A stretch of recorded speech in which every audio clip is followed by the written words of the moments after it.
Here we go again. She's telling me I need an Aquarius in my life. Get kidnapped by this serial killer that's known for making his victims fall in love with each other. His love for cream puffs and my love for food is like this. Like, hot take, I actually liked it better than Anna.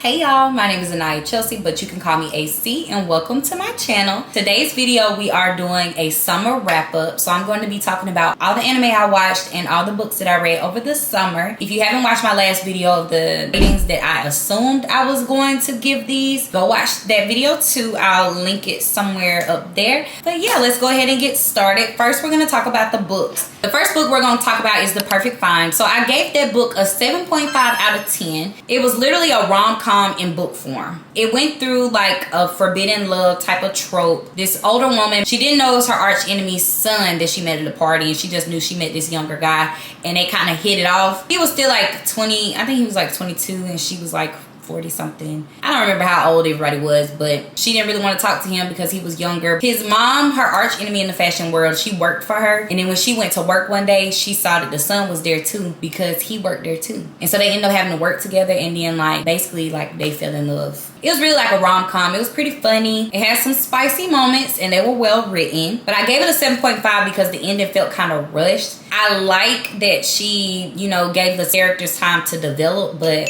I wasn't really feeling how it ended. But if you like funny, quirky little romances with that type of theme, then you might like this one. So the next book had me on my toes. Still Beating was an absolute masterpiece. It was so dark though, y'all. Like, it's a dark romance, and essentially this girl and her sister's fiance been frenemies all their life. They went to high school together. It's just been a basic understanding that like they don't like each other, whatever, like they frenemies. So one night they get kidnapped by this serial killer that's known for making his victims fall in love with each other. Is that not insane? The way that he goes about making them fall in love with each other is very sick and very dark and twisted. So trigger warning, it does have instances of sexual assault, and those parts to read were very rough, and that's why I was like, it was really dark. I like dark stuff, but that was like a different type of dark. That was like my first time reading something like that, so it did throw me off. And I think at one point in time, like, I had to put the book down. Like, it was a lot, y'all. But if you're into that type of thing, you'll love this book. It's extremely dark, but it was so well written. Like I said, it kept me on my toes. So I'm not even gonna yawn. I'm gonna give Still Beating a 10 out of 10 just because of like the grip. You see how hard I just gripped my hand? The grip that it had me in a chokehold. Y'all, that book was too good to not give it a 10 out of 10. If you like dark stuff like that, you should go read it. It was still like amazing. If you're into astrology and you're a black person as well, you would love black love signs and black sun signs. Black love signs really went into detail about compatibility. If this author does a really good job with astrology, you can tell that she's extremely knowledgeable. She bases her books off of surveys that she gets from actual black people too. I really love how she goes about writing her books, because basically she'll give each sign like everything they need to know. So what each sign is looking for in a partner, what signs don't like, what they love, how would you go about trying to date a certain sign, and like sex. And a lot of people don't talk about sex in their books and stuff when they're talking about astrology, which I thought was really good because it's an essential part of a relationship. Say for example, you are Aries trying to date a Libra. She goes into detail about like how that relationship would be. You know, astrology isn't just foolproof. You know, you shouldn't believe everything that you read, but I do love astrology, and I like how some of those personality traits that they mention like really do align with me, and I think it's really cool. Y'all know I'm an Aries, but the type of relationship like that she said would be the most compatible with me, she was onto something. We're really compatible with is Aquarius and Leos, and it's insane to me because Aquarius and Leos are opposite signs. That's their sister sign. She's telling me I need an Aquarius in my life.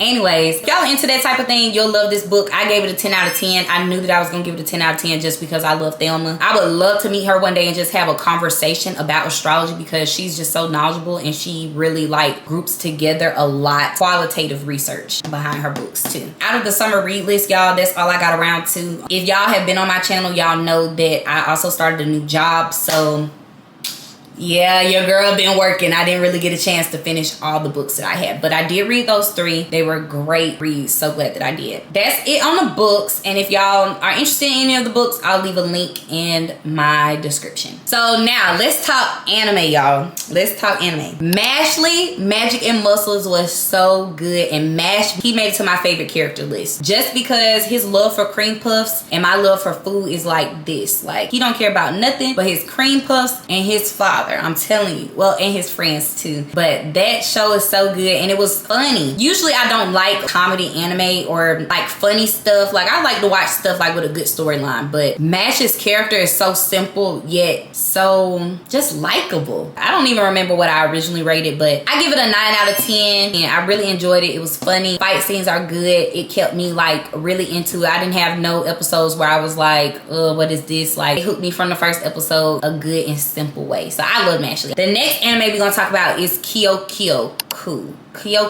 I can't say that to save my life. And even after I still watch the anime, I still can't say it, y'all. I like the idea of it, didn't too much like the execution. Potential to be a 10 out of 10, y'all. And it really just upset me because it had all the elements of everything that I like.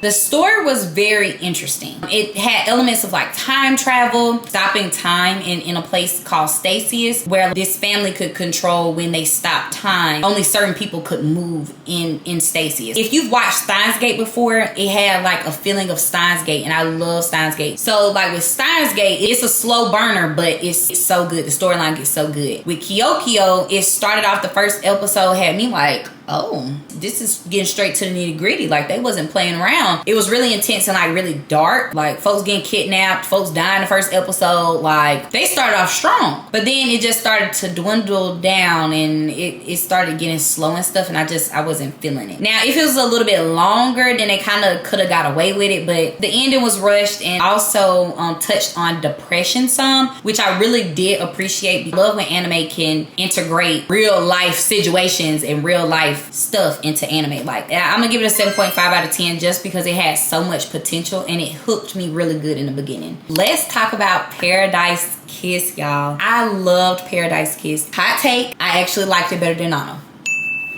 I liked it better than Nana. If y'all know me, y'all know that I love comforting like anime styles. So Nana was a comfort anime for me at one point. Even though everybody's so frustrated, it was still comfort anime just because of how it's animated. I love Nana because that was the first anime that I watched that really like had real life situations in it. Folks getting pregnant, folks getting boyfriends that don't love them. Like, it really was a coming of age anime, and it was very real, very raw. Threw you off the deep end. It's so emotional. But Paradise Kiss was still a coming of age, but it was so much milder, and it was shorter too. So I love the intro. I put the intro on my anime playlist, and that might be another video that I make too. I love the characters, and even though the situation that she went through of loving her first real boyfriend, finding herself and trying new things and learning herself in this new life that she chose, it was just really beautiful. It was well written, and then like the end wasn't rushed. Like, they didn't end up being together at the end because that's not how her life was supposed to go. They didn't just make them get back together at the end. It was just really good. It was real. I love realistic romances because at the end of the day, if something's not meant for you, it's not meant for you. Everything is not going to be perfect, and I love when anime can realistically like portray relationships and romance like that. It was just so good. If y'all like Nana, you'll love Paradise Kiss. I enjoyed Paradise Kiss more than I like Nana just because they told such a beautiful story in 12 episodes. As y'all can tell, I loved it. I'm gonna give it a 10 out of 10.